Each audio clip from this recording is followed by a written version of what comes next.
Dear Papa Dudut,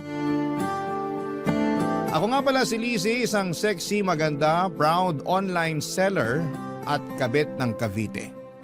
Ako po ay 35 years old at alam kong maraming magagalit sa inyo dahil sinabi ko pang proud akong kabit.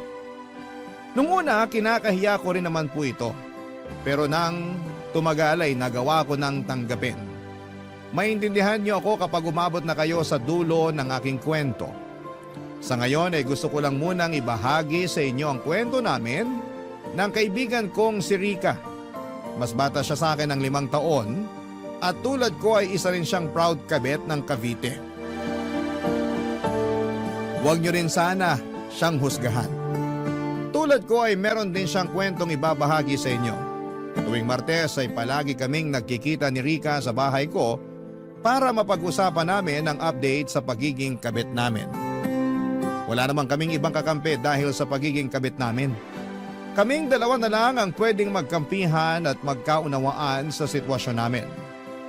Tuwing Martes ay malaya naming napag-uusapan ang lahat ng tungkol sa pagiging kabit namin. Hindi namin hinuhusgahan ang isa't isa. Andun kami para yakapin ang pagkatao namin. Andun kami para makinig at hindi manumbat kung bakit namin nagagawa mga bagay-bagay dahil sa pagmamahal. Parte ng aming Martes ang pag-inom ng gin pomelo. Lagi na yung nakahanda. Dagdang pampalakas kasi yon sa loob sa amin para umamin sa mga nagagawa namin. Hindi naman kasi ganon kadaling aminin ang lahat, Papa Dudut. Kaya kailangan namin ng tulak ng gin pomelo. Ilang taon na namin ginagawa yon, ilang taon na rin kasi kaming kabit ng kaibigan ko.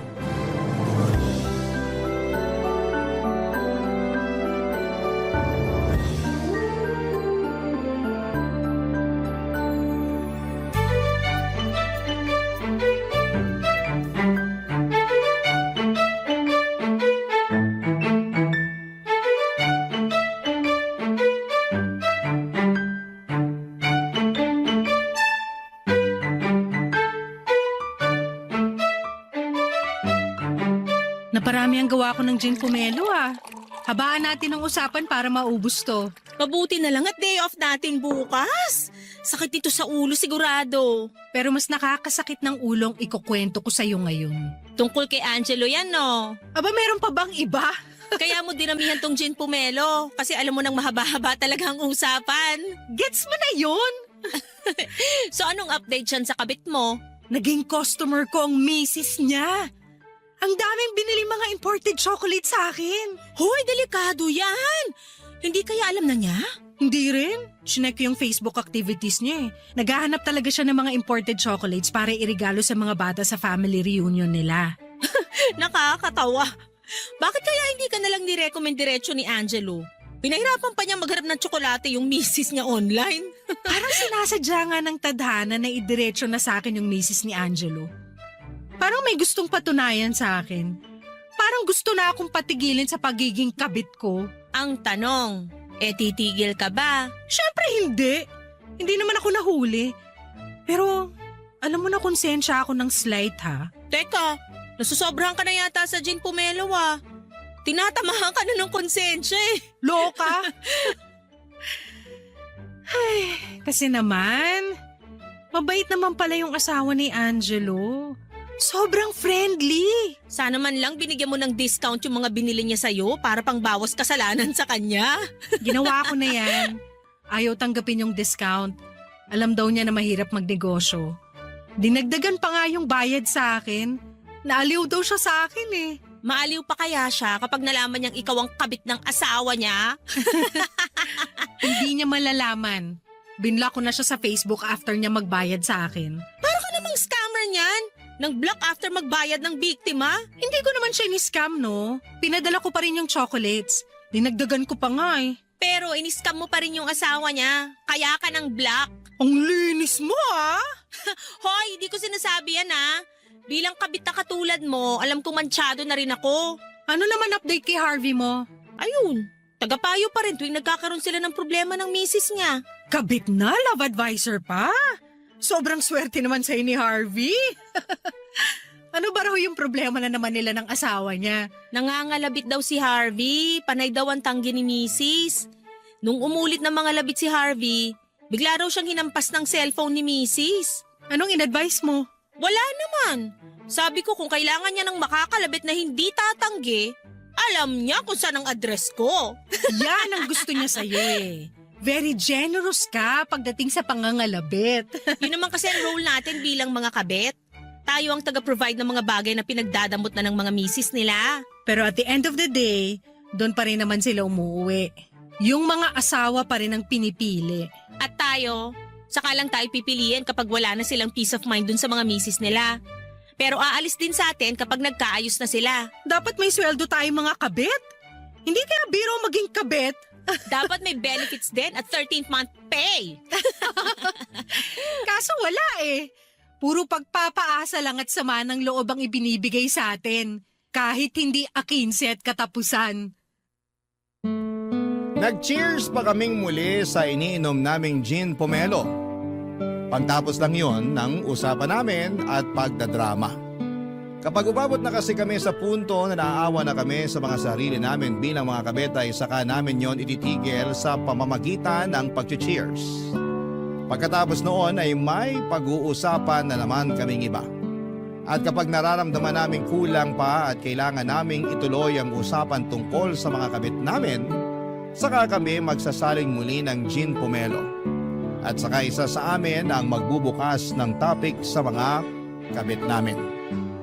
Papadudot ganon ang naging cycle namin tuwing Martes. Sa loob ng ilang taon naming pagiging kabit papadudot, kasangga namin ni Rica ang isa't isa sa lahat ng bagay. Kami talaga ang magkakampi. Kami lang ang nagkakaintindihan. Nakilala ko at naging kaibigan si Rica noong nagtrabaho ako sa opisina nila. Nag-resign din naman ako dahil hindi ako yung tipo na gustong manatili sa loob ng opisina for more than 8 hours. Gusto ko ay hawak ko ang oras ko. Gusto ko ako ang boss ko. Kaya nag-resign ako at nagnegosyo na lamang. Maayos naman ang mga naging negosyo ko mula sa pagbebenta ng chocolates, beddings, mga class A na sapatos at bag. Isa rin akong agent para sa mga travel tours. Sideline ko rin ang pagbebenta ng insurance. Kontento naman ako sa tinatakbo ng career ko at nagpaka-busy ako sa mga trabaho ko para maiwasang isipin na isa lamang akong kabit. Kumbaga, escape ko ang trabaho ko sa realidad na isa akong kabit. Takas ko rin ang araw ng Martes kung saan ay nakakasama ko si Rica. Isang Martes ay may dinala at pinakilala sa akin si Rica, si Cherry. 25 years old katrabaho ni Rica at isa ring kabit, Papa Dudut.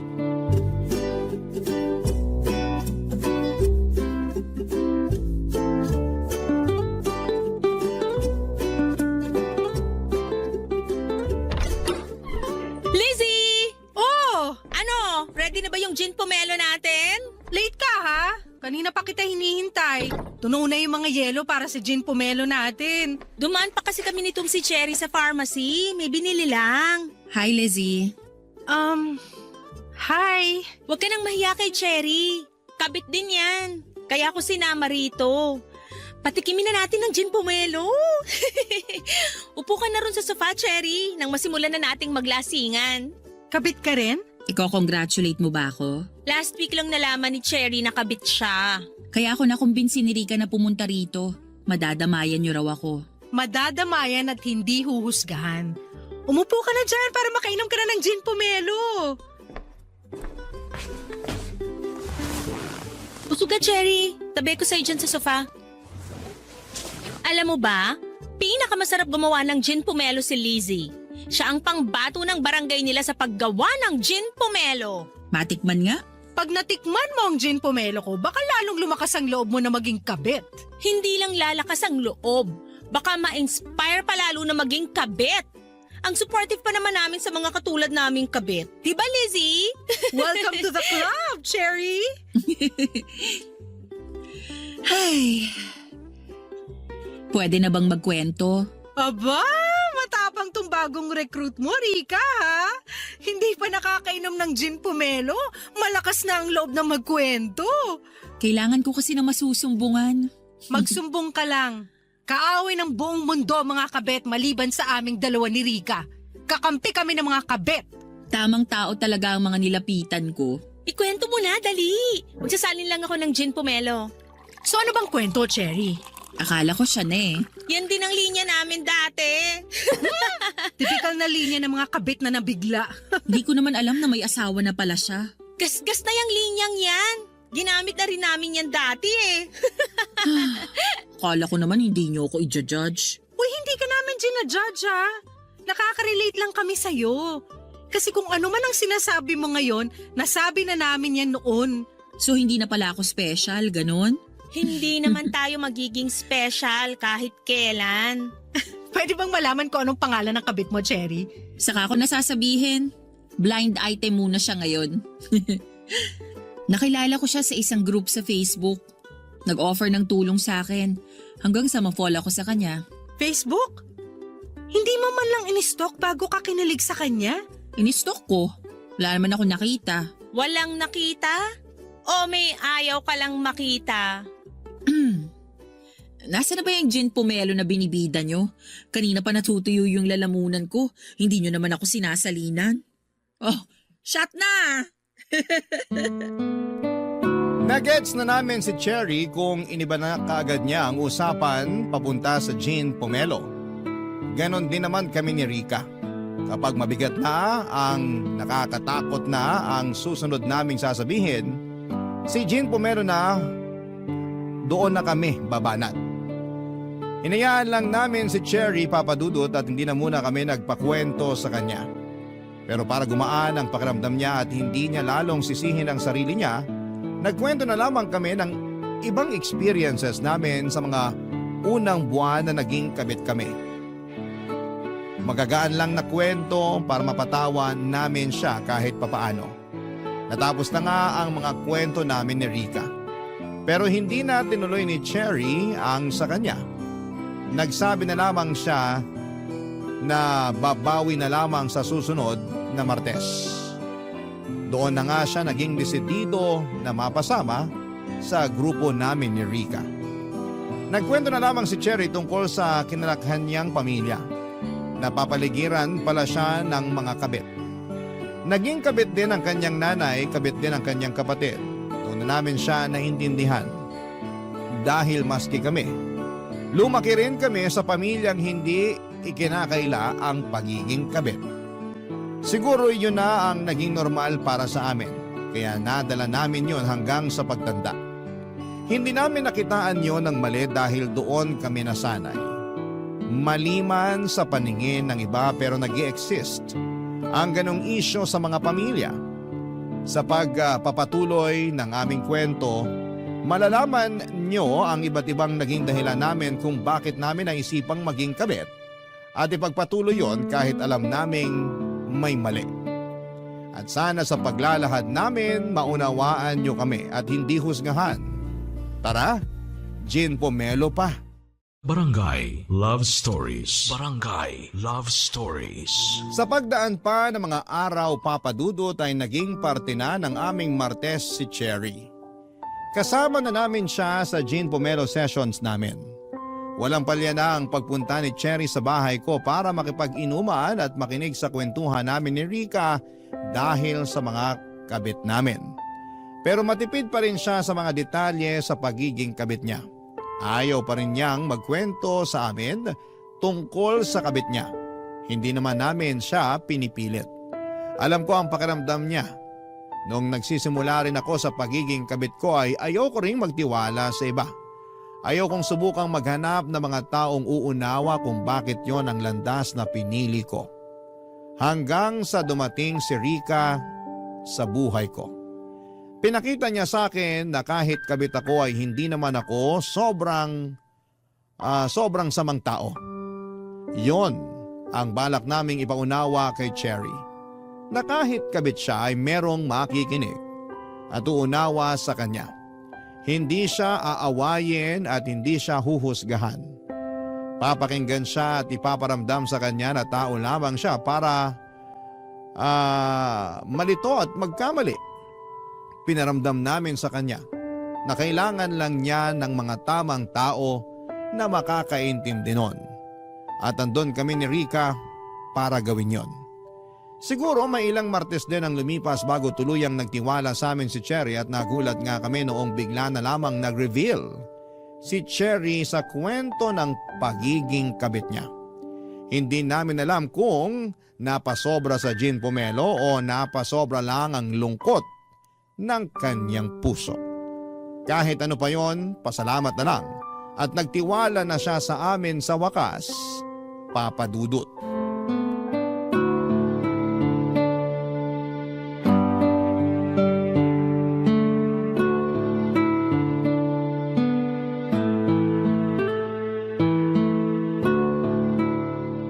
Kanina tumawag sa akin si Angelo. Hindi ko sinagot. Wow! Pahabol ng ate mo? Ikaw na ba ang legal wife? Uy, kahit kabit ako, dapat rin akong hinahabol, no? Baka hinahabol ng panghuhusga. Lizzie, lumalaban na sa asaran tong si Cherry, oh. Oo nga eh. Akala mo hindi kabit? Sino bang kakampi mo ha, Cherry? Kami mga kabit o yung mga legal? Eh di syempre kayo. I mean, tayo. Kabit din pala ako. Sorry, ang bilis kong makalimot. Nasobrahan na naman yata ako sa gin pomelo. Sairin mo na kaya tong natitirang gin pomelo sa pitchel. Baka sakaling maitula ka na nito para magkwento. Huwag mong pilitin, Rica, kung hindi pa kaya. Ako na lang ang uubos ng natitirang gin pomelo. Marami pa akong ikukwento tungkol kay Angelo. Sige Rika, ibigay mo na lang kay Lizzie yung natitira. Di ko na kailangan yan para magkwento. Magkukwento ka na? Sa wakas! Anong pulutan ang gusto mo? Libre ko! Umaapaw na rin kasi itong nararamdaman ko. Parang makakaginhawa kapag nagkwento ko. Yan naman kasi yung sinasabi namin sa'yo dati pa. Ready na? Brian ang pangalan niya. At tama kayo nung sinabi niyo sa akin na hindi ko ginalingan ang pang-i-stalk sa kanya kung single ba o kung may asawa na siya. Sinadya ko yon kasi gusto ko na siya eh. Kaya bulag-bulagan ka, ganon. Kahit alam mo may posibilidad na may asawa na siya, hindi mo pa rin inalam. Pag naunahan ka na kasi ng kilig, tanga-tangahan ka na lang din talaga. Relate much. So kailan sinampal sa'yo ng tadhana na may asawa na pala yung Brian? Nung nagsimba ako at nakasabay ko sila sa misa. Buti ka pa nakakapasok ka sa simbahan. Kami ekis na. Parang ang dumi na kasi namin para pumasok doon. Pero eme lang. Huwag kang mag-alala. Huminto na rin ako nung nakasabay ko sila nun. Paano ba ang eksena? Katabi ko ang asawa niya sa simbahan. Hindi ko alam na siya na pala yun. Maganda ba? Parang santo yung muka. Walang-wala ako. Maganda ka rin naman ah. Pero hindi kasing ganda niya. Kaya ako nagtataka kung bakit nagawa pa ni Brian na lokohin yung asawa niya. Minsan kasi wala na lang sa itsura. Nasa performance na. Ang ibig kong sabihin, nasa galing na lang nating mga kabit kung paano alagaan ang pride o ego ng mga kinakabit nating lalaki. Yun naman ang gusto nila. Yung mararamdaman nilang lalaking-lalaki sila. Yung hindi laging pinupuna yung mali nila. Yung halos sambahin na sila, yun ang kailangan nila. Correct. Mukhang masustansya tong pomelo na hinalo mo sa gin, Lizzie, ah. Ang brainy na ng mga sagot mo. So paano na dumating sa eksena si Brian? Late dumating si Brian. Nagsimula na yung misa nung dumating siya tapos tumabi sa asawa niya. Doon kami nagkatinginan. Para siyang nakakita ng multo nung nakita niya akong katabi ng asawa niya. Anong reaksyon mo? Ganun din pero mas nonchalant lang ng konti kesa kay Brian.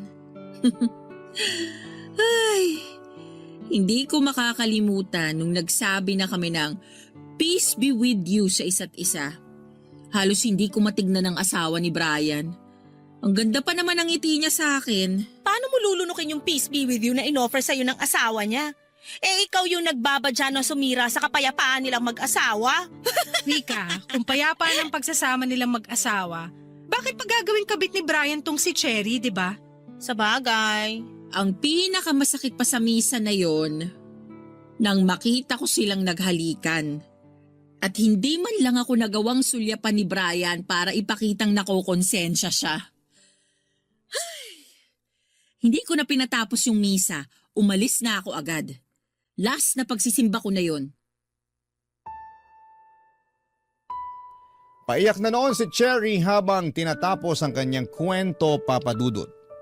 Kaya naman nilihis na lamang namin ni Rica ang usapan at nagpuntang muli sa mga kabit namin.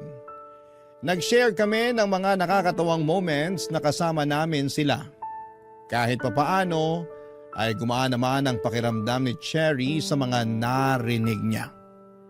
Nakalimutan niyang saglit ang kabit niyang si Brian. Nakaramdam ako ng awa para kay Cherry. Yun ang unang beses na naging kabit siya at ang bilis lang din niyang nahuli. Kaya alam kong mahirap yon para sa kanya. Dagdag pa niya, tinawagan pa nga siya ni Brian pagkatapos ng misa. Sinubukang magpaliwanag. Hindi malakinggan ni Cherry ang paliwanag ni Brian dahil nasasaktan siya. Pero hindi niya iniwan si Brian, pinagpatuloy niya. Gusto na lang daw magpanggap ni Cherry na kunwari ay wala siyang nalaman. Pinagpatuloy nila ang namamagitan sa kanilang dalawa, Papa Dudut. Naging mas lalong maingat ang pagtatagpo nila. Madalas sa malayo sila nakikita, namamasahe pa ng malaki si Cherry para lamang makasama itong si Brian. Nainis na lamang kami ni Rica sa mga nalaman namin dahil dapat ang gumagastos noon ay si Brian at hindi si Cherry. Dahil higit kanino man, si Brian ang mas nakikinabang sa namamagitan sa kanilang dalawa. Pero wala namang kaso yon para kay Cherry, basta ang importante ay hindi sila mahuli. Kaya lang mukhang hindi umaayon ang tadhana sa kanila, Papa Dudut. Mukhang hindi sila habang buhay na makakapagtago sa sitwasyon nila. Isang Martes ng gabi, nagkwento na naman si Cherry at nalaman naming nakakatunog na ang asawa ni Brian. Kami na ang kinabahan para kay Cherry dahil sa mga nangyayari, Papa Dudut.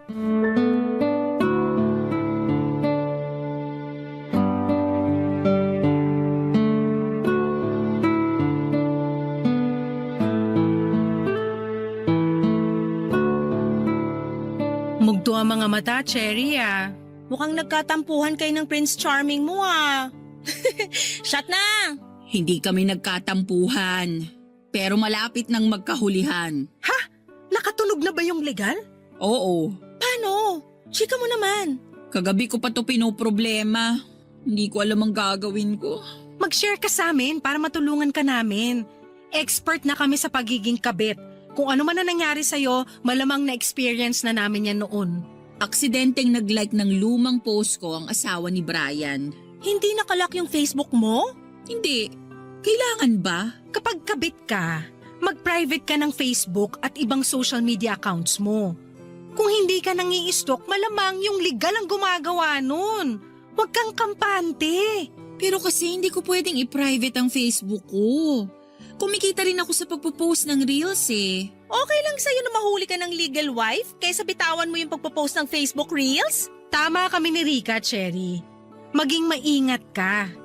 Marami ang nahuhuli dahil sa Facebook. Nagpo-post ka ba kung nasaan ka tuwing magkikita kay ni Brian? Kapag maganda lang yung lugar na pupuntahan namin, para nga may kita ako sa Facebook Reels. Mali ka ron. Yun! Marami ka pa talagang kailangan matutunan sa pagiging kabit. O anong gagawin ko? Una, pumayag ka nang i-private ang Facebook mo. May option para i-lock mo yung account mo. Yun lang ang pwede maging option mo ngayon. Yan ang option para sa ating mga ginagawa lang na option. Char! Sorry, nagawa ko pa talaga magbiro. Kabado ka na kasi, Cherry. Sino ba naman kasing hindi kakabahan? Ayoko magkabukingan. Maglaylo muna kayo ni Brian. Huwag muna kayo magkita. Pero sa malayo naman kami magkikita. Hindi kami mahahanap ng asawa niya. Kahit sa buwan nyo pabalak magkita, kapag ang legal nagduda, mahahanap pa rin niya kayo panigurado. Huwag nang matigas ang ulo, Cherry. Gets namin na hindi mo kayang kumawala kay Brian. Pero pag nagkahulihan, ikaw ang pinakadehado rito. Bakit ako? Dapat nga si Brian ang pinakamalintikan dito. Siya tong nanloloko ng asawa niya. Pero hindi yun nakikita ng mga tao. Para sa kanila, lalo na sa mga kapwa natin babae, tayong mga kabit ang pinakamali. Sa sobrang galit nila sa atin, wala na sila halos maiwang galit dun sa lalaking naglolo ko. Maaabswelto pa bigla. Ang masakit dyan, papatawarin pa yung lalaki ng legal wife. Tapos tayong mga kabit, habang buhay niyang isusumpa. Parehas lang kami ni Brian na mali. Pero ikaw lang ang iiwan sa ere sa pagkakamaling yun. Kung magkahulihan man, pwede pang patawarin ng asawa niya si Brian. Pero ikaw, wala na. At habang buhay ka ng mansyado sa pagiging kabit mo. Kahit anong gawin mong pagbabago, kabit ka pa rin. Kabit pa rin ang tingin ng lahat sa'yo. Hindi para sa mahinang sikmura ang pagiging kabit, Cherry. Kaya dapat asahan mo nang wala kang magiging kakampi. Maliban sa amin. Kaya makinig ka sa mga payo namin dahil kami lang ang makakatulong sa'yo. Kami lang ang kakampi mo. Tahimik na ninamnam ni Cherry ang huling sinabi ko, Papa Dudut. Alam niyang mapait at mahirap na lunukin ang mga bagay na yon, pero kailangan. Natahimik na kaming tatlo pagkatapos noon. Wala ni isa sa amin ang nagsasalita. Nilantakan na lang namin, Papa Dudut, ang pulutan at sinaid na ang gin pomelo sa pitsil. Maya-maya pa'y narinig naming tumatawag si Brian sa cellphone ni Cherry. Pero hindi yon sinagot ni Cherry at natuwa kami ng palihim na nakita namin si Rika. At least natuto na kahit papaano si Cherry. Hanggang sa biglang nagsalita si Cherry at sinabi niyang hindi muna siya magpapakita kay Brian. At pagkatapos noon ay nagpatulong siya sa amin kung paano ipaprivate ang kanyang Facebook account at ibang mga social media accounts. Gusto niyang i-block ang asawa ni Brian pero inutos naming wag niyang gawin yon dahil mas lalo lang makakatunog ang legal wife niya. Papadudot bigla ko naalala ang unang beses na naging kabit ako. Wala na akong kaalam-alam noon, magaling magtago ang naging kabit ko. Gumamit pa nga siya ng ibang pangalan para hindi ko siya mahuli. Pinangakuan ako ng kasal kaya masyado akong nabulag at hindi ko nakita na paraan lamang pala niya yon para hindi ako maghinala sa kanya. Hanggang isang araw ay nakita ko silang mag-asawa nagyayakapan. Nakita rin niya ako pero hindi niya ako pinansin. Hindi na siya nagparamdam pa sa akin pagkatapos noon. Lalo na noong humingi pa ako ng eksplanasyon sa kung bakit niya nagawa yon sa akin. Blinak na niya ako sa lahat ng social media accounts niya at masyado niya akong ginalit. Papadudot yon ang naging dahilan ko para makaramdam ng galit sa lahat ng mga lalaki. Nagtuloy-tuloy pa rin ako sa pagiging kabit. Hindi ko alam kung bakit ko nararamdaman na ma-attract sa ganong klase ng buhay. Bakit nga ba ako nakakatsyempo at nagkakagusto lagi sa mga lalaking nakatali na? Papadudot. Barangay Love Stories. Barangay Love Stories. Makalipas ang ilang araw at linggo ay hindi na muling nagkwento pa si Cherry sa amin tungkol kay Brian. Pakiramdam namin ay tuluyan na niyang iniwasan si Brian. Kami na lang ni Rika ang nagkukwento sa mga nangyayari sa amin ng mga kabit namin. Nakikinig na lamang si Cherry, Papadudot at minsan ay naghahalo siya ng i-advise sa amin. Tama naman ang mga payo niya at mukhang natuto na siya sa mga nangyari sa kanila ni Brian. Mukhang siya pa nga itong naunang magbagong buhay kesa sa amin ni Rika. Pakiramdam namin ay graduate na siya sa pagiging number 2. Sana all na lang talaga ang nasabi namin ni Rika. Pero masaya naman kami para sa bunso naming recruit. At least, hindi siya nalubog sa pagiging kabit tulad namin ni Rika na ilang taon nang umaasang kami ang pipiliin ng mga kinakabit namin. Pero wala namang nangyayaring ganon. Ilusyon lang namin yon. Papadudot nagbalik sa normal ang lahat, payapa nang muli ang lahat. Wala nang nakakaramdam ng takot sa amin kung may legal wife bang nakakatunog na kinakabit namin ang mga asawa nila. Na-enjoy na namin ng todo ang gin pomelo sessions namin. Na-enjoy namin magkakasama ang araw ng Martes. Hanggang isang Lunes ay tumawag sa amin si Cherry, Papa Dudut. Baka raw pwedeng mag-gin pomelo session na kami kahit na hindi pa Martes. Ayaw namin ni Rica dahil tradisyon na nga ang Martes at hindi yun pwedeng ilipat ng Lunes. Kaya lang ay sinabi niyang hindi na raw makakapaghintay ang ibabalita niya sa amin, Papa Dudut. Kaya naman pumayag na kaming agahan ang gin pomelo session namin. Pinakaunang nakarating ng bahay ko si Cherry, mukhang atat na siyang sabihin ang nangyari sa kanya. Sumunod namang dumating si Rica at hinanda ko na ang gin pomelo nang makompleto na kaming tatlo, Papa Dudut.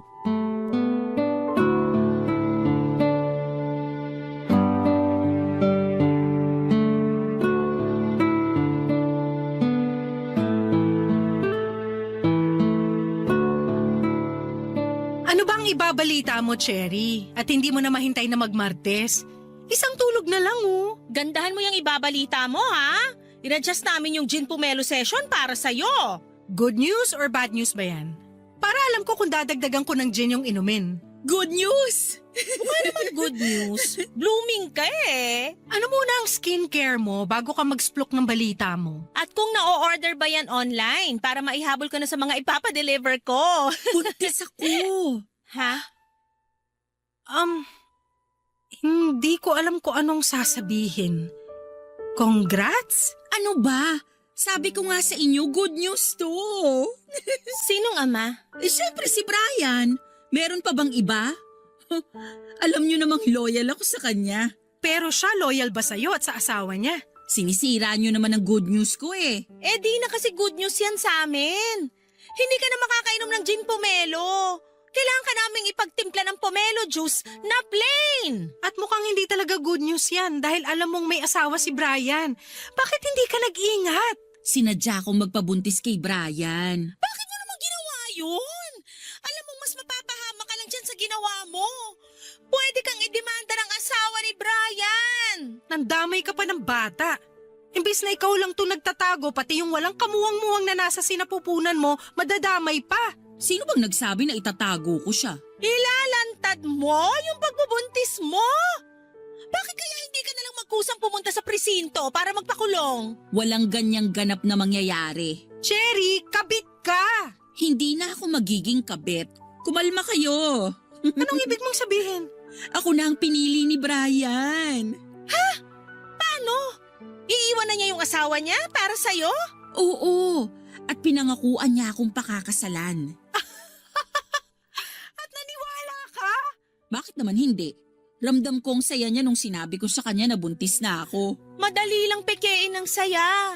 Lalo na sa mga manlolokong kagaya ni Brian. Hindi man luloko si Brian. Bulag-bulagan na naman, girl! Ginawa ka niyang kabit! May asawa siya! Hindi pa ba panloloko yun? Akala ko ba walang manghuhusga kapag may gin pomelo session? Sorry ka, Lunes ngayon kaya hindi counted to. I-judge ka namin lalo na at may sanggol ng involved. Ang gusto lang naman naming sabihin... Huwag na kayong magsalita kung i-judge nyo lang ako. Parehas lang naman kayong mga kabit, kaya huwag kayong magmalinis. Ang kinaibahan ko lang sa inyo, pinili ako. At kayo, hindi. Parang nanapak ang huling sinabi ni Cherry, Papa Dudut. Pagkatapos noon ay nagmadali na siyang umalis at binalibag pa ang pinto ko. Pinagbigyan na lang namin dahil baka nga nadadala lamang siya ng emosyon. Lalo't kalat na ang hormones niya dala ng ipinagbubuntis nito. Natahimik na nga lang kami pareho ni Rica pagkatapos noon. Hindi na namin tinuloy ang pag-inom ng gin pomelo at nilagay na lamang namin yon sa ref at saka nagpainit na lamang ako ng kanin. Yung pulutan namin, inulam na lang namin, nagtagal pa saglit si Rica sa bahay. Hindi na namin pinag-usapan pang muli si Cherry at nanood kami ng pelikula at natsyempo para tungkol sa mga kabit ang napili namin. Alas 12 na ng hating gabi nang umalis si Rica sa bahay. Hanggang sa pag-uwi niya ay hindi na namin napag-usapan ang mga nangyari. Kinabukasan ay wala pa ring paramdam si Cherry sa amin, Papa Dudut. Alam naming sumama ang loob niya dahil hindi namin siya nagawang kampihan. Naiintindihan namin siya. Pero sana ay naiintindihan din niya ang punto namin. Sa pagsapit nga ng Martes, kahit kaming dalawa na lamang ni Rica ay tinuloy pa rin namin ang gin pomelo session namin. Kahit wala si Cherry ay ayos lang. Kami naman ni Rica ang nagsimula noon. Maagang pumunta si Rica, nagluto kami ng pulutan at nagkakatawanan pa kaming dalawa habang nagkikwento kami sa isa't isa ng mga update sa mga kabit namin. Pagkatapos naming magluto ng pulutan ay nagtungo na kami sa sala para magsimula ng uminom. Gumawa kami ng bagong gin pomelo at nilabas pa rin namin yung tinimpla ko noong Lunes na hindi namin nainom dahil naunahan ng pagdadrama ni Cherry. Pagkatapos noon, Papa Dudut ay nag-back to normal na kami ni Rica.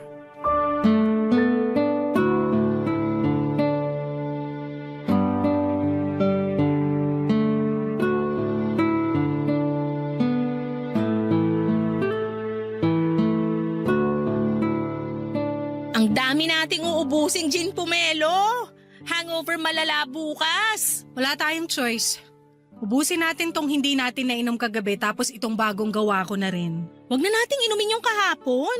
Ipainom mo na lang sa lababo. Sayang naman kasi. Alam mo namang ayoko nang nag-aaksaya ng grasya. O sige, salinan mo na ako para maubos na. May bisita ka ba, Rica? Bakit may kumakatok? Bahay mo to. Bakit ako tinatanong mo? Teka't pagbubuksan ko.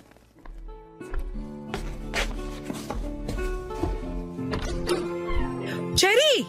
Welcome pa ba ako rito? Oo naman! Halika, pumasok ka! Andito si Rica. Kakasimula lang namin.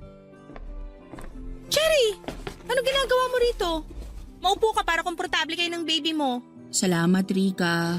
Alokin sana kita ng gin pomelo pero may karga ka na. Gusto mo ba ipagtimpla kita ng pomelo juice? May sobra pa ako sa kusina. Hindi na. Salamat na lang. May problema ba? Bakit parang ang lungkot mo? Tama kayo. Manluloko si Brian. Ay, gusto talaga kitang alokin ng gin pomelo. Ay! Mamulutan ka na lang, Cherry. Ano bang nangyari? Niready ko na yung mga gamit ko kagabi para makatakas na kami. Kasi yun naman ang usapan namin. Tapos nung tinawagan ko siya, di niya sinasagot. Hindi naman ako naghinala kasi gano'n naman lagi. Hindi naman niya agad nasasagot ang tawag ko kasi kasama niya ang misis niya. Kaya lang, Ano? tinawagan niya ako kaninang umaga. Sabi niya, tapusin na raw namin yung relasyon namin kasi nakukonsensya na siya sa asawa niya. Kapal talaga ng muka. Ang late makaramdam ng konsensya. Nagmakaawa ako sa kanya na kahit patago na lang ulit kami, basta wag niya lang akong iwan kasi hindi ko alam kung anong gagawin ko. Lalo't buntis ako ngayon. Anong sinabi niya? Ayaw niyang panindigan yung pinagbubuntis ko. Sabi niya, baka naman daw meron pa akong ibang kabit at gusto ko lang ipaako sa kanya. Linyahan ng mga lalaking takot sa responsibilidad. Hindi na nakakagulat. Ano na ang plano mo ngayon? Maghahabol ka pa ba? Kasi kung ako lang, ayoko na maghabol. Hinabol ko siya eh. Kaso tinakot niya ako. Sinabi niyang isusumbong daw niya ako sa asawa niya at sasabihing stalker niya ako. Ang kapal ng mukha talaga. Nagawa pang magdagdag ng kasalanan. Nakakagigil. May plano ka bang isumbong siya sa asawa niya o magsumbong sa mga pulis? Wala naman akong magiging laban. Tama naman kayo eh. Walang kakampi sa mga kabit na katulad ko. Kakampi mo kami. Kung ano man ang mapagdesisyonan mo, susuportahan at tutulungan ka namin. Sasamahan ka namin magsumbong sa asawa niya kung makakatulong yun para sa inyong mag-ina.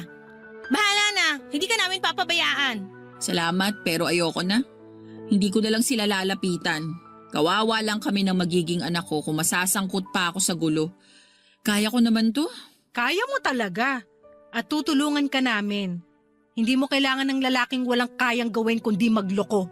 May karma rin sa kanya lalo't tinalikuran niyang pagiging ama niya. Magtitirik ako ng kandila bukas para mapaaga ang karma niyang lalaking yan. Lizzie, Rika, Ano yon? Anong kailangan mo? pwede niyo ba akong ikuha ng mangga at alamang? Natatakam kasi ako eh. Kami pa magbabalat para sa'yo. Niyakap namin si Cherry, Papa Dudut. At doon na nga siya napaiyak. Kahit kami ay nadamay na rin. Oo, at mali naman talaga ang maging isang kabit. Pero sa mga pagkakataong yon ay kami na lang ang nagkakaintindihan. Pwede nila kaming husgahan. Sanay na po kami. Pero hindi namin huhusgahan ang isa't isa. Hinayaan muna namin si Cherry na ilabas lahat ng sama ng loob niya. Pagkatapos noon ay naghanap na kami ng mangga para sa kanya. Kung saan-saan kami umabot para lamang makahanap ng mangga sa ganong oras. Nakahanap naman po kami. Sinabayan namin siyang kumain ng mangga at nakahinga naman kami kahit papaano ng maluwag. Ganon din si Cherry sa mga nangyari sa kanya. Lalo na noong paulit-ulit naming pinangako sa kanya na tutulong kami sa magiging anak niya. Pinag-usapan na nga namin kung ano ang magiging pangalan ng magiging anak niya. Sa ngayon, Papa Dudut, sinisikap naming damayan si Cherry sa pagbubuntis niya. At dahil nga sa nangyari kay Cherry ay pinili naming tapusin na rin ang pagiging mga kabit namin. Mahirap man pero ginawa po namin. Nakasanayan na naming maging number 2 pero gagawa kami ng paraan para makahanap kami ng lalaking gagawin kaming number 1. Hindi na kami papayag na itago na lamang. Hindi na kami papayag na pipiliin lang kapag may problema sila ng asawa nila. Kung wala mang pumili sa amin dahil sa aming nakaraan, hindi kami mag-aatubiling piliin ang aming mga sarili dahil yun naman ang dapat. Hanggat magkakasama kaming tatlo, hanggat May Martes at Jean Pomelo, makakayanan namin ang lahat. Maraming salamat po sa pagbasa ng aming kwento at sana'y may napulot po kayong aral at makatulong din kami para sa mga katulad namin. Muli maraming salamat po. Ako po ang inyong kapuso at kabarangay forever, Lizzie.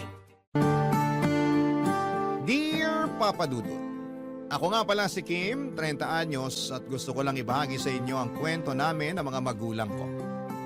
Parehong 60 years old na ang mga magulang ko, Papa Dudut. Ako lang ang naging anak nila, 40 years silang kasal at para sa iba yun na ang definisyon ng forever at panghabang buhay. Sa ganong edad nila at estado sa relasyon, alangan namang isipin pa nilang magkahiwalay at humanap ng iba. Pero nagkamali ako, Papa Dudut. Posible pala yun. Isang araw ay may nahuli ako. Nahuli ko ang nanay kong may kabit. Ang masaklap pa rito, kinabit niya ang ninong June ko. Hindi ito alam ni tatay, Papa Dudut. Ako ang unang nakaalam na niloloko niya si tatay. Kakaiba kasi, ang napansin ko kay nanay, ilang araw bago ko sila mahuli.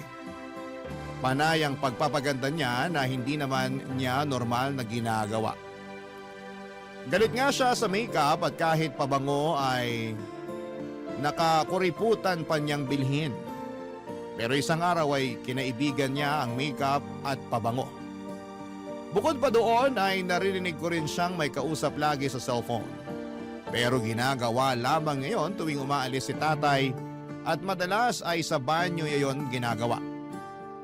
Minsan may nakapagsabi rin sa akin na nakita nila si nanay na may kasamang kumakain sa isang malayong fast food sa lugar namin. Hindi ako naniwala noong una pero noong minsang napatambay ako sa fast food na yon, doon ko nakumpirmang kabit nga niya si Ninong June.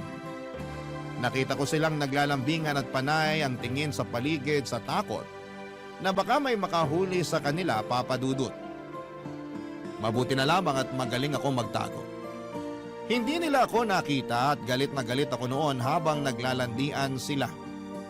Hindi ko mapigilang makaramdam ng awa kay tatay. Kaya naman pag-uwi ko ng bahay, nakapagplano na ako ng gagawin, Papa Dudut.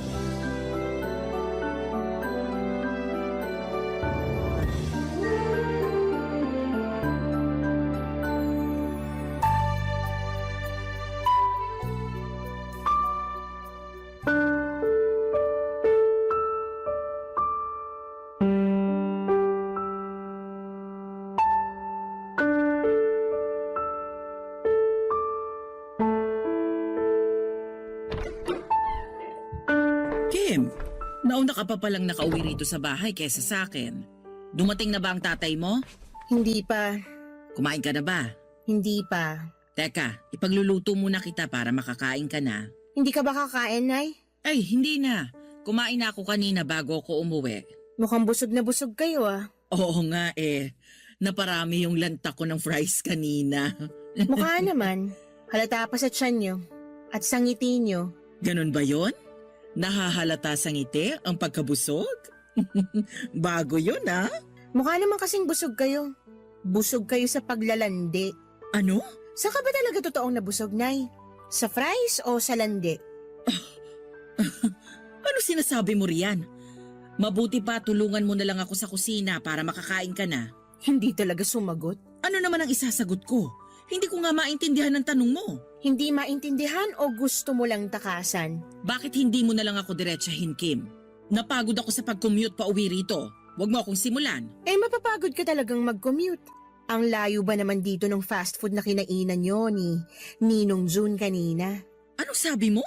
Nay, kung si tatay maluloko mo, ibahin mo ko. Alam ko nang namamagitan sa inyo ni Ninong June. Hindi ko alam ang sinasabi mo. Halika na sa kusina para... Sumagot ka, Nay! Huwag mo kong sigawan!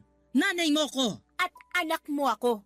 Kaya kailangan ko ng paliwanag kung bakit nagagawa mo kaming lokohin ni tatay. Huwag mo kong kausapin ng ganyan. Wala kang karapatan. Mas lalo kang walang karapatan para sirain ang pamilyang to. Ano bang gusto mong sabihin ko? Oh, nahuli mo na ako. Ano pang kailangan? Kung sumagot ka parang natapakan mo lang ang paa ko't pwede ko lang palampasin ah. Ni walang sorry, ni walang eksplanasyon. Kahit naman ipaliwanag ko sa'yo, hindi mo pa rin maiintindihan. Talagang walang makakaintindi sa ginawa mo. Niloloko mo si tatay. Nagmahal lang ako. Dapat si tatay lang ang mahalin mo, hindi si Ninong. Hindi mo ako maiintindihan. Siguro nga hindi kita maiintindihan. Kaya mas magandang wag na lang natin tong pag-usapan. O anong gusto mong kainin? Iluluto ko. Anong gusto mo? Gusto ko na lumayas ka rito. Huwag ka nang babalik. Ano? Narinig mo ko, alam ko. Gusto kong huwag ka nang magpakita rito at kalimutan mo na kami ni tatay. Hayaan mo na kami.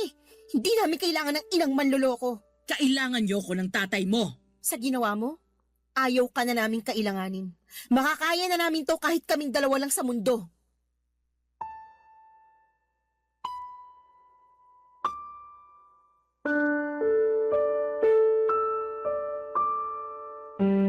Papa Dudut, hindi makapaniwala si nanay sa mga sinabi ko. Akala niya ata ay nadadala lamang ako ng emosyon. Akala niya hindi seryoso ang pagpapalayas ko sa kanya. Nagtungo pa siya sa kusina para ipagluto ako at habang ginagawa niya yon, iniimpake ko na ang mga damit niya. Pagkatapos niyang magluto ay nilagay ko na sa harapan niya ang mga bag ng damit niya. Nagulat siya at doon niya na lamang seryoso ako, Papa Dudut. Ayaw niyang umalis, sinabi niyang bahay niya rin yon at nanay ko siya. Pero tinakot ko siya. Oras na hindi pa siya umalis ay sasabihin ko kay tatay ang panloloko niya. At tutulungan ko pa si tatay para idemanda siya. Doon na nga siya natakot, Papa Dudut. Doon siya pumayag na umalis bago siya tuluyang lumabas ng pintuan. Napag-usapan namin na papalabasin lang muna namin pansamantala na magbabakasyon si nanay sa probinsya. At bahala na akong gumawa ng dahilan kay tatay kapag napansin nitong hindi pa bumabalik si nanay. Pagkaalis ni nanay ay siya namang pagdating ni tatay. Napakasakit na makita ang nakangiting mukha ni tatay at walang kaalam-alam sa mga nangyayari. May dala pala itong fries na pasalubong para kay nanay dahil alam niyang paborito niya yon. Sabay na kaming kumain ng niluto ni nanay. Doon ko na rin sinabi kay tatay na nagbakasyon muna si nanay sa probinsya. Nagulat si tatay na hindi man lang nagpaalam si nanay sa kanya. Gumawa na lamang ko ng dahilan para magmukhang tama ang dahilan ni nanay sa biglang bakasyon. Makalipas nga ang ilang linggo, nag-alala si tatay dahil hindi pa rin nagpaparamdam kahit sa text si nanay. Hindi pa rin ako nakaisip ng dahilan para ipaliwanag kay tatay kung bakit hindi na babalik si nanay. Hindi ko talaga pwedeng sabihin kay tatay na niloko siya ni nanay dahil ayokong masaktan ng matindi si tatay. Lumabas lamang ako saglit ng bahay namin noon para makaiwas sa mga tanong ni tatay tungkol kay nanay. At pagbalik ko, laking gulat ko nang makita si nanay sa bahay at nagtatawanan pa sila ni tatay Papa Dudut.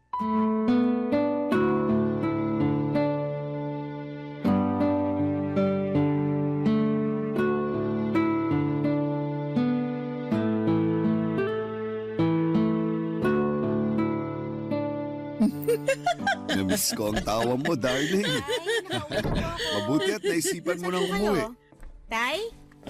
Nay? Kim, andyan ka na pala. Sakto ang uwi mo. Kakarating lang kanina ng nanay mo. May pasalubong pa sa atin na fries at chicharon. Halika, sumabay ka sa amin na kumain ito. Hindi namin to mauubos. Anong ginagawa niyo rito, Nay? Umuwi na. Namiss ko ang tatay mo eh. At namiss din kita. Panay nga ang pangungulit ko rito kay Kim eh. Sabi ko, puntahan ka na namin sa probinsya para iuwi ka na rito. Kasi naman, hindi talaga ako sanay na wala ka. Lalo sa gabi, hindi ako makatulog kapag walang kumakamot ng likuran ko. Hindi mo pa sinasagot ang tanong ko, Nay. Bakit ka nandito? Bakit ka umuwi? Bakit naman ganyan ka makipag-usap sa nanay mo, Kim? Hindi ka ba masaya na umuwi na siya? Nay, sumagot ka bago ibang maisagot ko kay tatay. Ano bang nangyayari? Naguguluhan ako. Nay, sagot! Malungkot sa probinsya. Wala kayo ron ng tatay mo, hindi ako sanay. Hindi yan ang sagot na kailangan ko. Ano ka ba naman, Kim? Namiss tayo ng nanay mo. Ano pa bang sagot ang kailangan mo? Alam ni nanay kung anong sagot ang kailangan ko. Hindi ako sanay sa buhay probinsya. Alam nyo namang mag-ama yan. Walang mabilhan ng fries doon. Dito sa Manila, kaliwat kanan ang nagbebenta kahit anong oras pa. Ngayong nakabalik ka na, sisiguraduhin kong mabubusog ka sa fries. Kahit anong flavor, bibilin ko para sa'yo. Basta, gabi-gabi mong kakamutin ang likod ko, ha? Oo naman. Papahabain ko lalo tong kuko ko para masarap ang pagkamot. May relasyon sina nanay at ninong Juntay. Nahuli ko silang naglalandian sa isang fast food, nagsusubuan pa ng fries. Ano? Kim! Binibigyan kita ng tsansa para hindi malaman ni tatay ang totoo. Pero hindi ka sumunod sa usapan. Darling, totoo ba ang sinasabi ni Kim? Magpapaliwanag ako. Sige! Mabuting at maipaliwanag mo sa amin ni tatay kung paano mo kami nagawang lokohin. Darling, nadala lang ako ng emosyon. Nung naging busy ka sa trabaho mo, si June ang tumutulong sa akin. Sinasamahan niya ako palagi, lalo kapag wala kayo pareho ni Kim. Kasalanan namin? Hindi ko sinasabing kasalanan niyo. Ang sinasabi ko lang, nalungkot ako. Nalungkot ka? Bakit hindi ka lumapit sa akin para napasaya kita?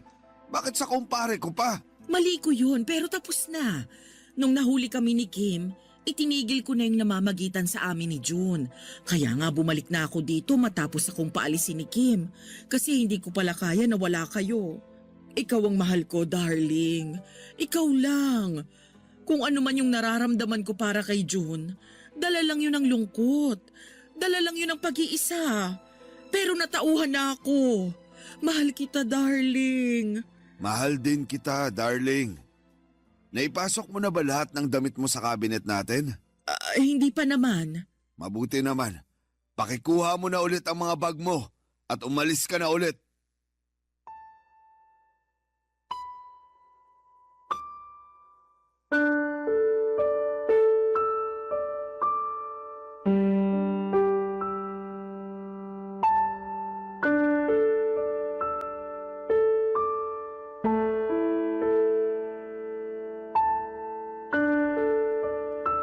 Papadudot na gulat kaming pareho ni nanay sa mga sinabi ni tatay. Akala ko ay mapapatawad ni tatay si nanay sa panloloko niya. Lalo na nung sinabi niyang mahal niya si nanay. Pero hindi naman pala ibig sabihin na pagmahal mo ang isang tao ay handa mo ulit siyang tanggapin sa buhay mo. Tama ang ginawa ni tatay, nagulat man ako pero sinuportahan ko ang ginawa niya. Nanatiling nakatayo si nanay noon. Hindi sigurado kung seryoso si tatay sa sinabi nito. Hindi rin siya sigurado kung lalapit siya at lalambingin si tatay para magbago ang isipan nito. Pero mariing sinabi ni tatay na ayaw na niyang makita ang pagbumuka ni nanay sa bahay namin. Aaminin kong may kurot sa puso ko ang mga nangyaring yon. Sino ba naman ang gustong makitang maghiwalay ang mga magulang niya, Papa Dudut? Nang wala nang magawa si nanay para magbago ang isipan ni tatay ay kinuha nito ang mga bag niya. At walang paalam na umalis sa bahay. Naiwan kami ni tatay at kapwa kami na hindi nagsasalita ng mga panahong yon, Papa Dudut. Nakatitig lamang kami sa fries na iniwan ni nanay. Nilapitan na yon ang langaw at hindi na rin namin binalak na galawin yon. Naunang tumayo si tatay para pumasok na sa kanyang kwarto. Hinayaan ko naman siya at mula noon ay napadalas na ang pagkukulog niya sa kwarto. Nasaktan si tatay sa mga nangyari at wala akong ibang sinisisi kundi si nanay. Mukhang malabo ko siyang mapatawad sa ginawa niyang pagsira sa pamilya namin. At sana ay hindi siya magawang patawarin ni tatay, Papa Dudut, para hindi na siya muling makabalik sa buhay namin. Barangay Love Stories. Barangay Love Stories. Hindi naging madali kay tatay ang mag-move on kay nanay. Napakasakit ng ginawa niya. Loyal si tatay kay nanay mula noon kahit may mga babaeng lumalapit kay tatay. Baliwala lang sa kanya. Ang puso kasi niya ay nakalaan lamang para kay nanay. Kaya hindi ko maintindihan si nanay kung bakit hindi niya nagawa yon para kay tatay. Hiling ko na sana'y magsisi siya noon sa ginawa niya sa tatay ko. Sobrang sakit na makitang halos wala ng gana si tatay na mabuhay. Kung hindi ko pa siya pipiliting lumabas ng kwarto niya ay hindi pa niya yon gagawin. Maraming bagay ang napabayaan na ni tatay. Lalo na ang relasyon naming dalawa. Halos hindi rin niya ako kausapin noon at hindi naman niya ako sinisisi sa mga nangyari. Pero hindi niya alam kung papaano ako haharapin.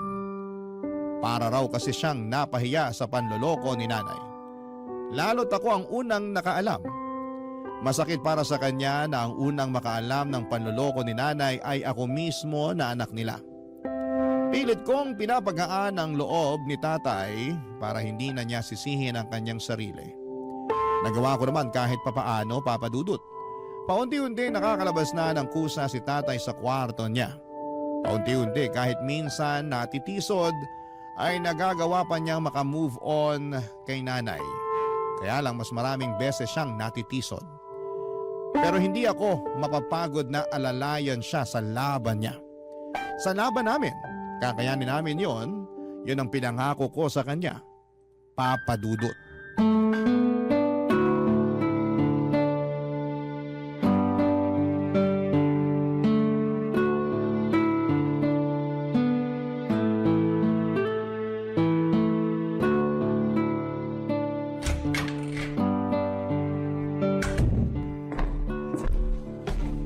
Kim, Tay, mabuti naman lumabas na kayo ng kwarto nyo.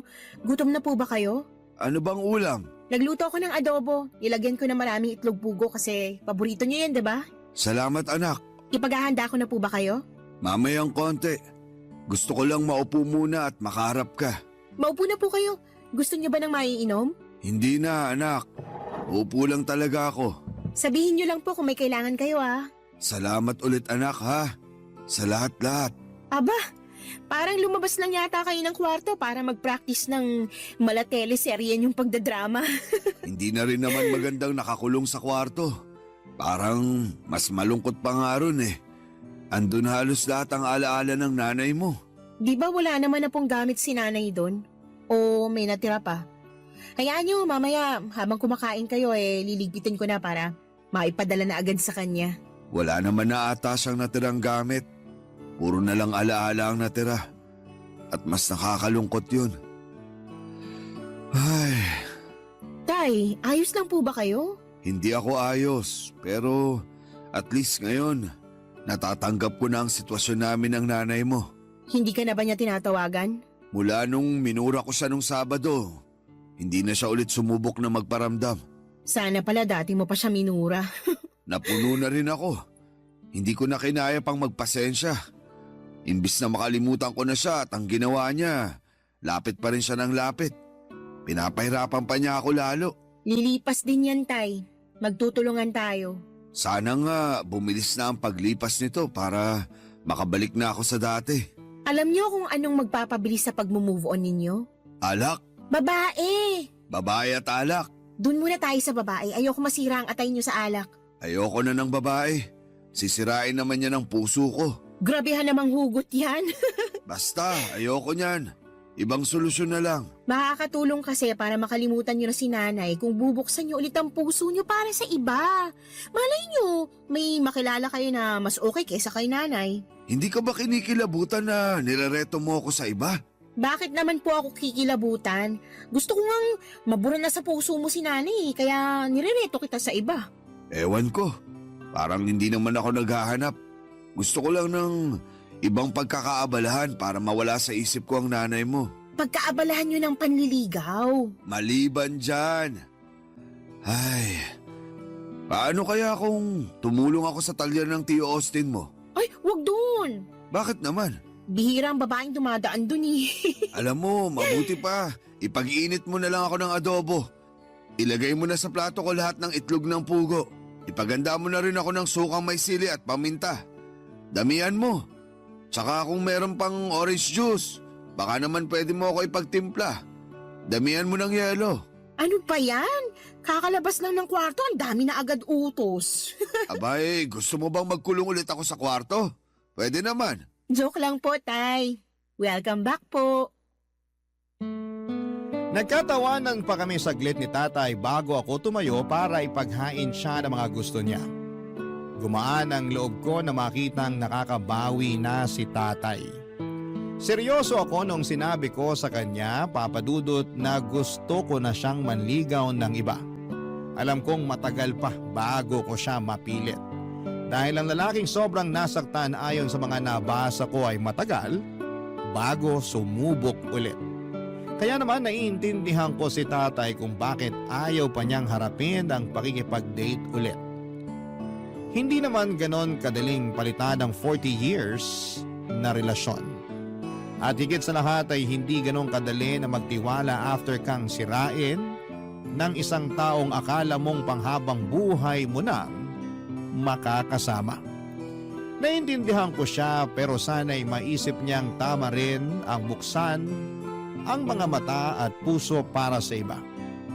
Sa pagdaan ng mga araw at linggo ay hindi na nagkukulong pa si tatay sa kwarto. Nagbalik trabaho na rin siya at tuwing day off naman niya ay nagtutungo siya sa talyer ni Tio Austin para tumulong doon at magpalipas ng oras. Yun na, Papa Dudut, ang naging routine niya. Hanggang isang araw ay tuluyan nang nakamove on si tatay. Paano ko ba nasabi? Nag-aayos na siyang muli.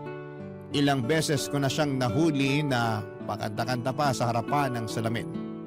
Madalas din itong nakatingin sa kanyang cellphone. Halatang may kachat. Kahit ako'y napapangiti na rin noon sa tuwing nakikita ko siyang ganon. Hindi ko muna siya kinausap tungkol sa napapansin ko. Alam kong may nagpapasaya na kay tatay. At hihintayin ko na lamang ang tamang panahon kapag komportable na siyang sabihin yon sa akin.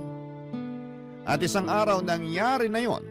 Malaya na niyang sinabi sa akin na malaya na ang puso niya kay nanay. May nakilala na siyang iba, Papa Dudut.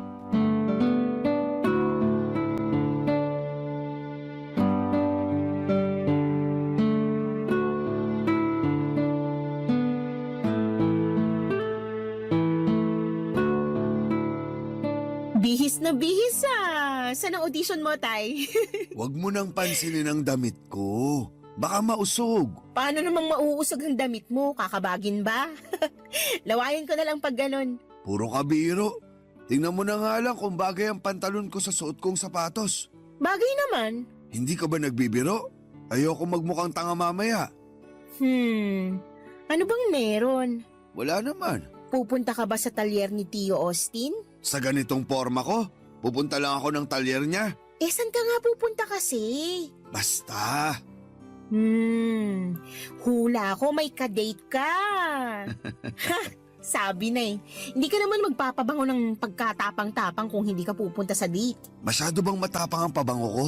Oo hindi bagay sa sapatos mo yung amoy ng pabango mo. Magpapalit na lang ako ng damit. Wag na, maporma na yan. Kukupas din naman yung pabango mo. Sana. Sumakay ka na lang ng tricycle tapos magpaikot-ikot ka dito sa barangay natin hanggang sa maitaboy ng hangin yung pabango mo. Tapos saka mo napuntahan yung kadate mo. Huwag mo akong biruin. Importante tong date ko. Ano ba? Masyado bang masangsang ang pabango ko? Ayos lang, Tay. Diyan natin matitesting kung may second date pa kayo ng nililigawan mo. Hindi ko siya nililigawan. Bakit kayo magde-date? Kasi nobya ko na siya. Wow! Abay ako sa kasal nyo Ikaw ang flower girl. Kailan mo ba siya ipapakilala sa akin? Tsaka na siguro. Kapag kaya mo nang kontrolin yung matabil mong dila. Magpa-practice ako mamaya. Magdamag. Mukhang aabutin ka ng 1 taong practice. Wala akong tiwala na magagawa mong pakalmayin yung dila mo sa loob lang ng 1 araw. Ouch ha? Walang tiwala sa unika-iha mo? Kaya ko to. Lalo may goal ako na makilalang bagong stepmother ko. Mag-usap na lang tayo mamaya. Malilate na ako. Huwag mo na akong hintayin mamaya ha? At magagabihan ako ng uwi. May curfew ha? Hanggang 10 p.m. ka lang. Mag-update ka kundi hindi ka na makakalabas sa susunod. Yan ba ang kayang mag-practice na wag maging matabil ang dila? Wala pang 1 oras. Bagsak ka na. Kahit bukas ka na umuwi, Tay, basta mag-e-enjoy ka. Salamat, Kim. Sana mapakilala mo na siya sa akin Kailangan ko siya makilatis. Huwag nang kilatisin. Maayos siyang tao. Maniwala ka sa akin. Kung ganyan, gusto ko lang siyang makita. Kailangan ko makilala ang babaeng nagpasaya muli sa paborito kong tatay.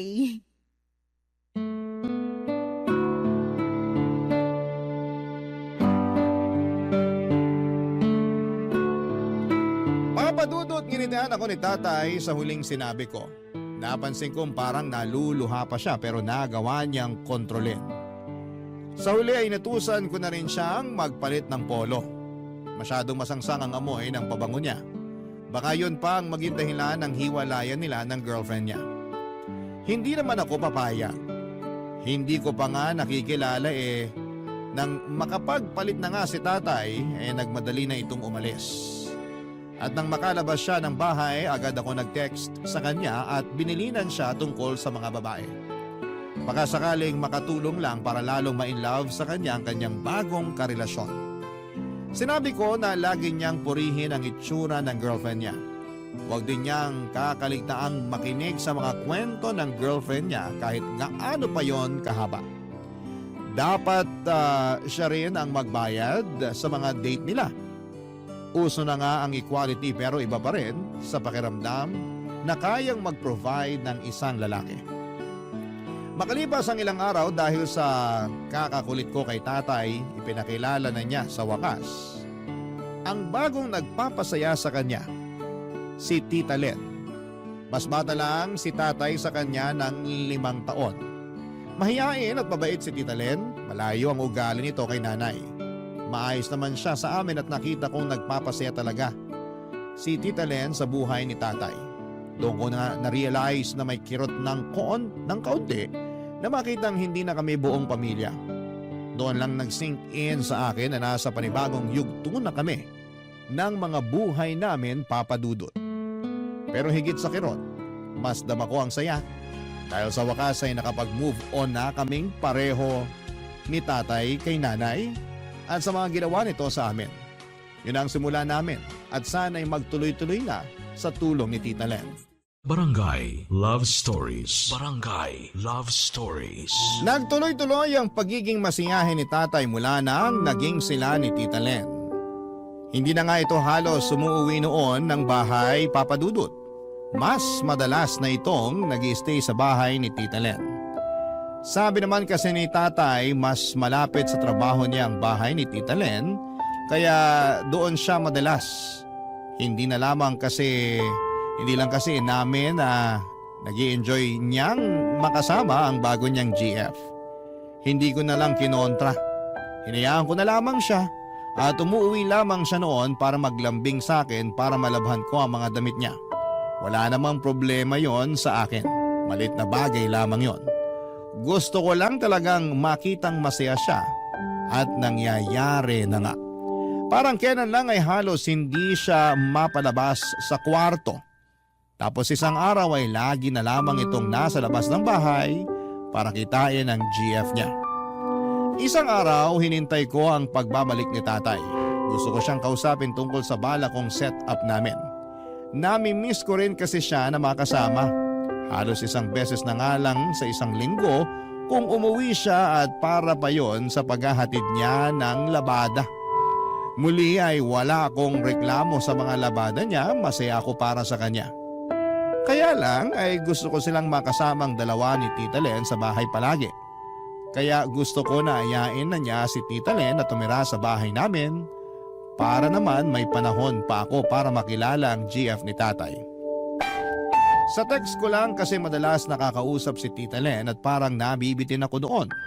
Gusto kong makilala pa siya at para mas makilala siya, gusto ko na siyang makasama sa iisang bubong kasama si tatay Papa Dudut.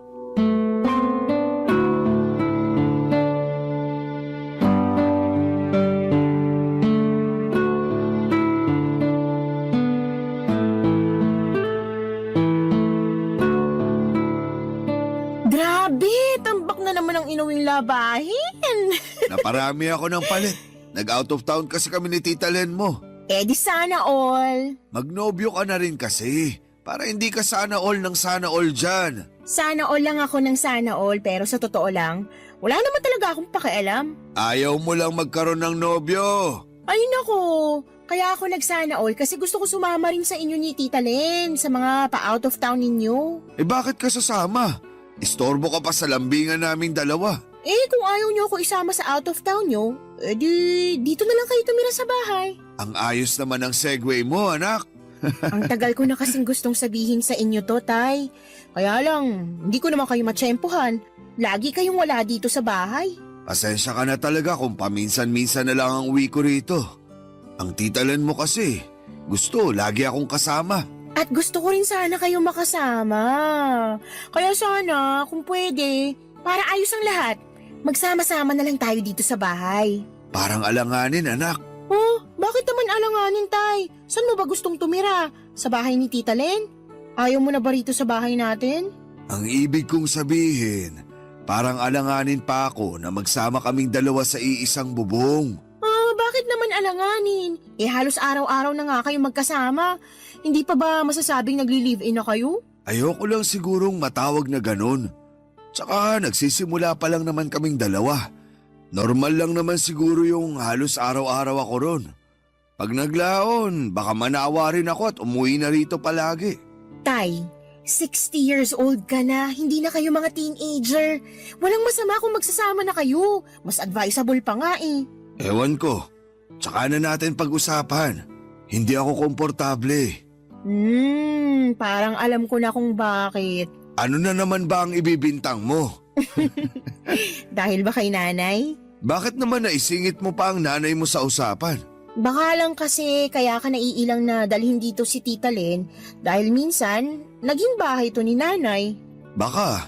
Pero Tay, isang taon na rin namang wala si nanay dito. Naitaboy na siguro natin lahat ng mga alaala niya rito, no? Wala nang bahid si nanay dito. Kaya iuwi mo na si Tita Len. May blessing kayo sa akin. Susubukan ko siyang kausapin. Pero hindi ako makakapangako. Kasi parang alanganin talaga eh.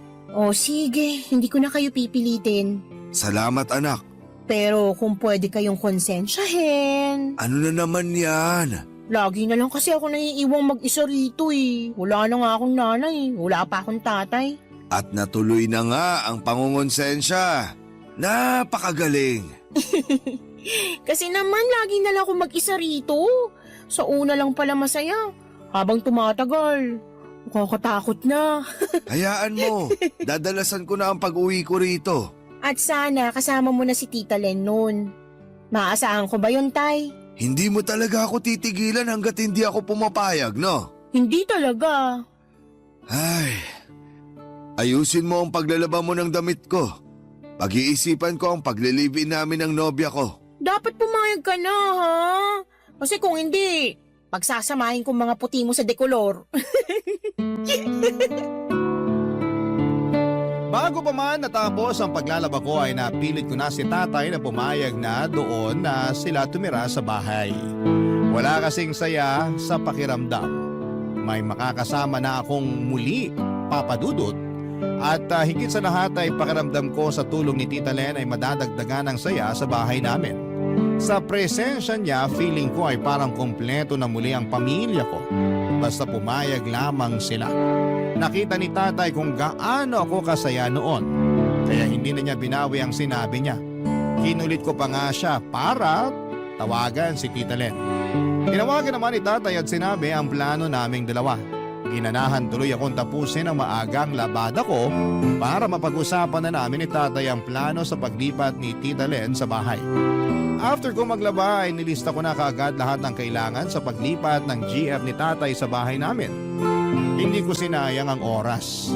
Inayos ko kaagad ang bahay para hindi naman nakakahiya kay Tita Len kapag dumating siya.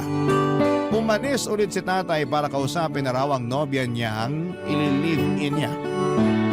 Nagkatuksuhan pa kaming dalawa bago siya umalis.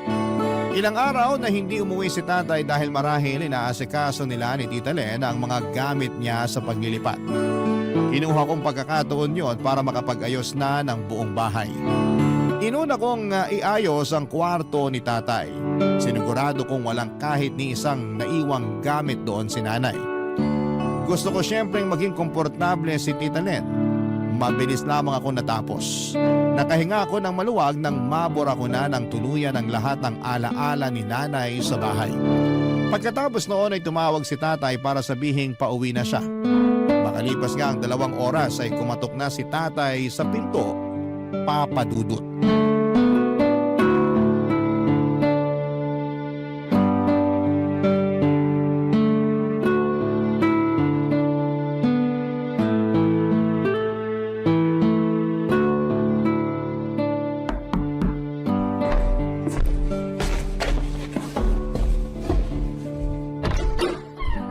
Welcome home, Tay! Asa nang yung pinakamamahal na nobya, ha? Magkaiba kami ng sinakyang taxi. Hindi kasi nagkasya yung mga gamit niya sa isang taxi. Magkasunod lang kami halos. Pakitulungan mo naman ako rito sa ibang gamit. Sige po, pumasok na po kayo.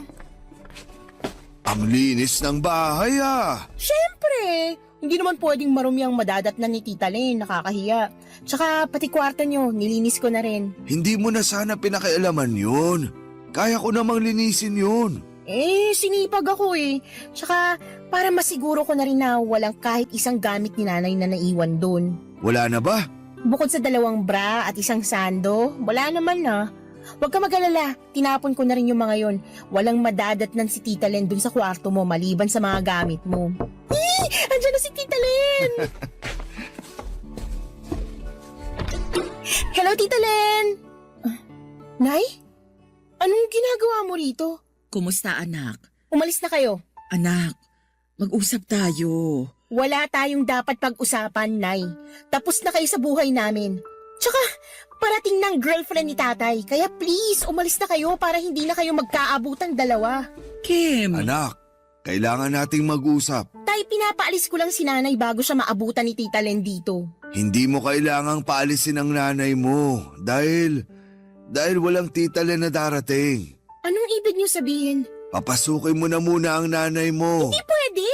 Kahit hindi pa dumating ngayon si Tita Len, hindi pa rin pwedeng pumasok si nanay dito. Anak, makinig ka naman. Hindi, Tay. Hindi pwedeng susulpot lang ulit dito si nanay para guluhin tayo. Hindi siya basta-bastang sumulpot, anak. Anong ibig niyo sabihin? Nagkabalikan na kami ng tatay mo. Yun ang ibig niyang sabihin. Ay, tama ang sinabi ng nanay mo, anak. Hindi ko maintindihan.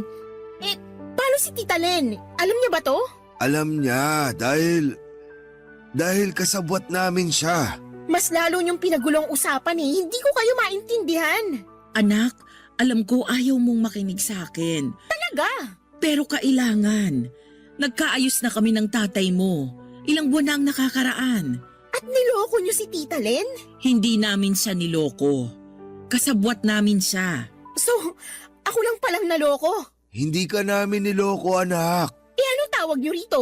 Hindi lang kasi talaga namin kayang sabihin sa'yo na nagkabalikan na kami noon pa ng nanay mo.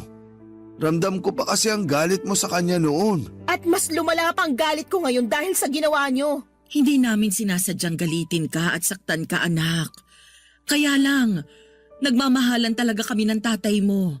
Kaya habang alam namin na hindi ka pa handa sa akin, nakipag-usap ako sa kaibigan kong si Len na kung pwede magpanggap muna siyang karelasyon ng tatay mo. Habang hindi pa kami nakakaisip ng paraan para mapaamo ka.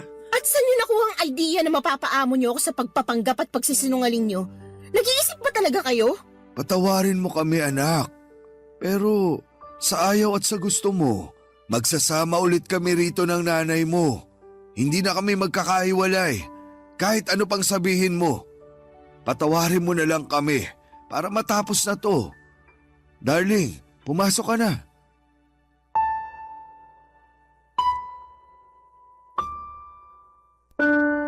Para akong ninakawan ng lakas ng mga oras na yon, Papa Dudut. Wala ko nagawa kahit nakaharang na ako noon sa pinto para hindi makapasok si nanay. Dalawa na sila ni tatay na magkakampi. Ano pang laban ko? Tahimik ko silang pinagmasdang dalawa habang nagtutulungan sa pagpasok ng mga gamit ni nanay sa kwarto nila. Halos maiyak na ako noon sa kinakatayuan ko. Pero pinili kong tapangan ang loob ko. Ayokong makita nilang natalo nila ako. Nang tuluyang makapasok silang dalawa sa kwarto ay nagmadali naman akong lumabas ng bahay para takasan ang galit ko sa kanila. Doon ako nagsimulang umiyak, Papa Dudut. Bakit hindi nila maunawaan na napakasakit ng ginawa nila? Para akong trinaydor ng mga magulang ko. Ang sakit lang isipin, masama ang loob ko kay tatay lalo't ako pa naman ang naging kakampi niya ng mga panahong ginupo siya ng sakit sa pagtataksil ni nanay. Tapos ngayon, ako naman ang pinagtaksilan nilang dalawa. Bakit nila nagawa yon sa akin? Hindi ko maintindihan at hindi ko kayang tanggapin. Sa ngayon ay wala na akong nagawa nang bumalik si nanay sa bahay. Hindi ko sila pinapansing dalawa. Madalas akong wala sa bahay at hindi naman nila ako hinahanap. Mas lalong sumama ang loob ko sa kanila at hindi ko alam ang gagawin ko. Hirap akong magpatawad lalo't dalawa na silang nakagawa ng mali sa akin. Hindi ko pa nga magawang makalimutan ang ginawang panloloko ni nanay kay tatay tapos nadagdagan na naman sila ng bagong ikakasama ko ng loob. Ano po ba ang dapat kong gawin sa sitwasyon ko? Sana'y matulungan niyo ako, Papa Dudut, at hindi ko na rin kasi alam ang gagawin. Sana sa tulong ng number 1 ninyong programa ay malaman ko ang gagawin ko. Sana po ay makapag-desisyon na ako ng maayos sa dapat kong gawin sa aming pamilya. Maraming salamat po. Ang inyong forever kapuso at kabarangay, Kim.